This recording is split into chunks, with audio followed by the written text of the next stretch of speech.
Since the beginning of Dragon Ball, transformations have been vital for the franchise. Many of Dragon Ball's most popular moments involve a character achieving a new form, and like I said, this goes all the way back to the beginning with the Great Ape transformation, Piccolo's giant form, and I mean, you could even include Roshi's full power state. But once the idea of a Saiyan was introduced, things went to another level. Now, it wasn't immediate. Saiyans as a concept were introduced at the beginning of the Saiyan saga, and for the entirety of that story, the only transformation we saw from a Saiyan was the Great Ape transformation from Vegeta and Gohan. Goku did use Kaioken, but that is not a Saiyan-specific form. Anyone could learn it. Not sure why we haven't yet, but still, anyone can learn it. And as the story transitions to Namek, we still haven't seen any new sign of a Saiyan transformation, but don't worry, that'll come soon. In the meantime, we experienced a background character like Zarbon have a transformation, and then as the Z Fighters take on Frieza, he goes through not one, not two, not three, but 4 different forms, and then Goku shows up to fight him. But before Goku fought Frieza, Vegeta fought Frieza and lost pretty badly. But going into the fight, he was supremely confident because he thought himself to be a Super Saiyan, and that is the first sign of it. Once this idea was introduced, everything would change.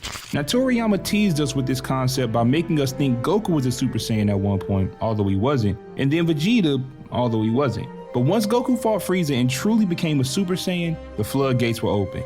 The constant problem that Dragon Ball would face for years to come had now made itself known. And so as the Z Fighters move on to face the androids, the regular Super Saiyan was still all they had. We had 3 characters who all seemed deserving of having this legendary power. But being humiliated by androids 17 and 18 along with Cell's introduction forced the Saiyans to try to reach a new level of power, a level beyond Super Saiyan. 4 Saiyans went in the hyperbolic time chamber and trained harder than they probably ever have. And all of them came out of the chamber stronger, but still a Super Saiyan. Yes, we did see Super Saiyan grade 2 and grade 3 and even a grade 4, but none of those power increases truly justified being called a new level of power. Plus, none of those upgrades was enough to beat Cell, and Goku knew that. And that's why he had his 11-year-old son fight for the fate of the world. Because Goku knew that only Gohan could reach that next level of power the other Saiyans couldn't. And when he did, there was no confusion.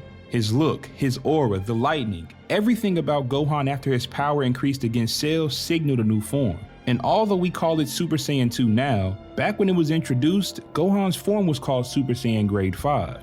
At this point in the story, I like what the Saiyan transformations are. I think the different benefits that each grade had was a great touch, and just the overall feeling that becoming stronger as a Saiyan was more of a gradual thing. That yes, a Saiyan can become unbelievably strong, but there are certain steps that they have to take. And a lot of that kind of went out of the window with Super Saiyan 3. I think Super Saiyan 3 has a couple of different problems. The first and most important being that it really can't be used. I mean, Goku and Gotenks have used it, but the form cannot be used for any extended period of time. And that's fine. There are many stories where characters have forms that are like last resorts. But the problem with Super Saiyan 3 is that the form has never won. Not against Fat Buu, not against Super Buu, and not against Kid Buu. And the band-aid that Toriyama used for that was fusion, which I don't think was too effective either. But the other big problem with Super Saiyan 3 is that we don't know exactly how to achieve the form. I mean, we never saw Goku train to achieve the form. But if I were to play devil's advocate, I'd say that Goku probably understands the anatomy of Super Saiyans better than any other character in the series. And we see this when he explains the different grades to Gohan. So Goku's understanding, along with having a dead body and being trained by King Kai, okay, yeah, you could talk me into that one. But 2 children? Nah. And I don't even want to get into them being Super Saiyans so fast. That's a whole other problem. But I guess what I'm trying to say is that Super Saiyan 3 does not feel like a progression from Super Saiyan 2 in the same way that Super Saiyan 2 was a progression from Super Saiyan 1. And I think that's part of the reason why the form is rarely used in modern Dragon Ball. So by the end of Dragon Ball Z, us readers and watchers saw a number of different forms. We got 14 different forms from the antagonists and 7 different Saiyan transformations. So even though I do think Super Saiyan 3 was excessive, the Saiyans only had half of the number of transformations of the antagonists they went against. But remember when I said this? But once Goku fought Frieza and truly became a Super Saiyan, the floodgates were opened. When Battle of Gods came out, that is when things went to a different level. And not because Super Saiyan God was a bad transformation. As a matter of fact, I think it is one of the absolute best in the entire franchise. It gave Goku a new and honestly more interesting path to become stronger. But Super Saiyan God is synonymous with the beginning of Dragon Ball Super. So in the movie after Battle of Gods Resurrection F, Goku and Vegeta get a brand new form, Super Saiyan God, Super Saiyan. That name is almost as excessive as the Saiyan transformations we were about to get. In 2 movies, we got 2 new forms. That's way too fast. And the gap in power between the two is far too wide. Then in the Goku Black saga, we get Super Saiyan Rose. What the hell? I get trying to make a villain stand out, but man, he's literally Super Saiyan with pink hair. Actually, that's what Super Saiyan Blue is too, a Super Saiyan with blue hair. And when I say that, I'm not just referring to how the form looks, but it's how the form was used. Super Saiyan Blue didn't feel as strong because of how easy Goku and Vegeta could tap into it after such a short time of seeing it. And I forgot to mention, Future Trunks got a new form in here too. And then in the Universal Survival arc, we get a bunch of new forms again, none more notable than Ultra Instinct. Ultra Instinct as a concept is by far, and I mean not even close, my favorite transformation / technique in Dragon Ball. But how it has been used is infuriating. From mastering it / perfecting it in basically 20 minutes to not being able to maintain the mastered form, then being able to project the Susanoo while in the form, then creating true Ultra Instinct? Then Vegeta, after getting 2 or 3 different variations of Super Saiyan Blue, he gets Ultra Ego, which is cool, I can't lie. But in the 2 Dragon Ball Super movies, the main characters achieve new forms.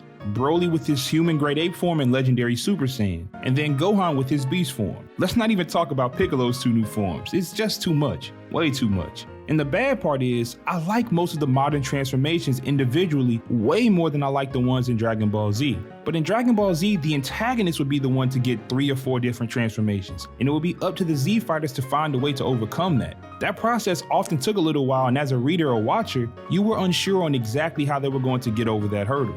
And there's still some of that in Dragon Ball Super, but let me just put it to you like this. Earlier in the video, I said that through Dragon Ball Z, Saiyans had 7 different transformations. In Dragon Ball Super, Saiyans had 14 different transformations. Dragon Ball Z is 325 chapters. Dragon Ball Super is 102 chapters.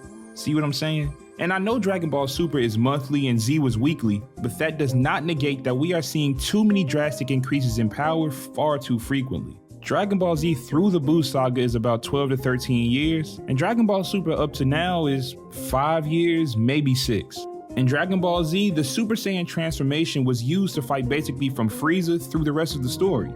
Dragon Ball Super kinda tried that with Super Saiyan Blue, but as said before, Super Saiyan Blue became meaningless quickly. But let's try to be solution based. What can Dragon Ball do to make this better? Because I really like the idea of characters having different ways to get stronger that all kinda look different. As of right now, all I can come up with is giving characters more time with the forms that they do achieve. But I know you all have more in-depth ideas than that, so let me know down in the comments because I'm truly interested in what you all have to say. But with that being said, if you enjoyed this video, please hit that like button, and if you haven't already, hit that subscribe button for more videos like this. We are so close to 5,000 subscribers, and I got a different kind of video planned for when we reach that milestone. With that being said, this is BigTune, and thanks for watching. Y'all have a good one.